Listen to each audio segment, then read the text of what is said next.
নমস্কার, আমার কিছুক্ষণ চ্যানেলে আমি আজকে কবি সুকান্ত ভট্টাচার্যের একটি কবিতা বলে শোনাচ্ছি। ভালো খাবার। ধনপতি পাল তিনি, জমিদার মস্ত, সূর্য রাজ্যে তার যায় না কো অস্ত।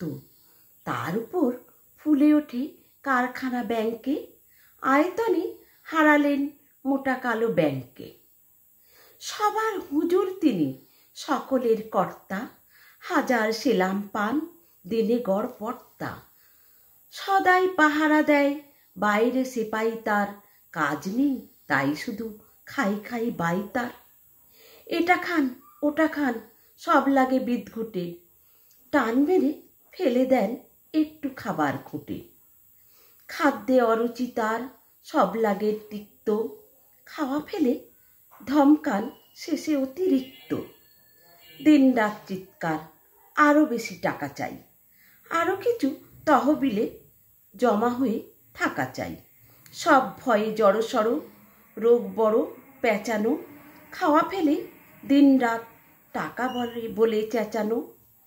ডাক্তার কবিরাজ ফিরে গেল বাড়িতে, চিন্তা পাকালো জট নায়েবের দাড়িতে। নায়েব অনেক ভেবে বলে হুজুরের প্রতি, কি খাদ্য চাই কি সে খেতে উত্তমতি। নায়েবের অনুরোধ ধনপতি চারিদিক দেখে নিয়ে বার কয় হাসলেন ফিক ফিক। তারপর বললেন বলা ভারী শক্ত, সবচেয়ে ভালো খেতে গরিবের রক্ত। আরেকটি ছড়া বলে শোনাচ্ছি, সুকান্ত ভট্টাচার্যের পুরনো ধাঁধা। বলতে পারো বড় মানুষ মটর কেন চড়বে, গরিব কেন সেই মটরের তলায় চাপা পড়বে। বড় মানুষ ভোজের পাতে ফেলে লুচি মিষ্টি, গরিবরা পায় খোলাম কুচি, এ কি অনাসৃষ্টি। বলতে পারো ধনির বাড়ি তৈরি যারা করছে, কুঁড়ে ঘরেই তারা কেন মাছির মতো মরছে।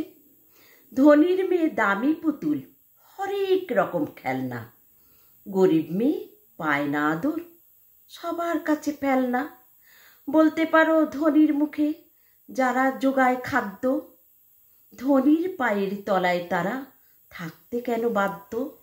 হিং টিং ছট প্রশ্ন এসব মাথার মধ্যে কামড়ায়, বড় লোকের ঢাক তৈরি গরিব লোকের চামড়ায়।